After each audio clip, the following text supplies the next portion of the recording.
అమెరికాలోని ఇల్లు ఇది. ఎంత బాగున్నాయి. మనకు కూడా ఇలాంటి ఇల్లు ఉంటే బాగుండు కదా అనుకుంటున్నారా? తొందరపడబాకండి. ఇవి కాంక్రీట్ ఇల్లు కాదు, లక్క ఇల్లు అండి బాబు, లక్క ఇల్లు.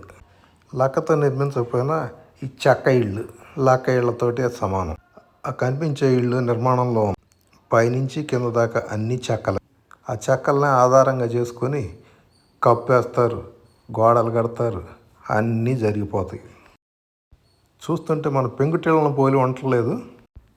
పెంకులు ఇళ్ళే, కాకపోతే పెంకులు మాత్రం ఉండవు. దాని బదులుగా ఓ సింథటిక్ షీట్ ఒకటి పరుస్తారు. ఆ షీట్ కూడా మన్నిగ్గా ఉంటుంది. సాధారణంగా ప్రతి ఇంటికి అంతస్తులు ఉంటాయి. గ్రౌండ్ ఫ్లోర్కి ఫస్ట్ ఫ్లోర్కి మధ్యలో కూడా చెక్కలతోటే అంతస్తు ఏర్పాటు చేస్తారు.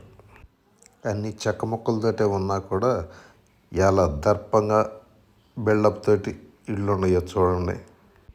చెక్కల ఇల్లు కదా, చెదపట్టదు, పురుగులు తినవు అనే అనుమానం ఉంటుంది. అమెరికాలో ఇళ్ళకి స్తంభాలకి వాడే చెక్కలు అన్నింటినీ శుద్ధి చేస్తూ ఉంటారు. ఇక పురుగే పట్టదు. మరి నిప్పు మాట, ఈ ఇంట్లో 2 మేటలు కనపడుతున్నాయి చూడండి. ఈ రెండిట్లో ఒకటి స్మోక్ డిటెక్టర్, రెండోది ఫైర్ అలారం. ఇంట్లో పొగొస్తే అలారం మోగిద్ది, నేరుగా ఫైర్ స్టేషన్లోకే మోగిద్ది అన్నమాట. అక్కడి నుంచి ఫైర్ ఇంజన్ 3 నిమిషాల్లో ఇంటికి పరిగెత్తుకుంటూ వస్తుంది. దీంతో లక్క ఇళ్ళు కాస్త సురక్షితమైన ఇళ్ళు అయ్యాయి.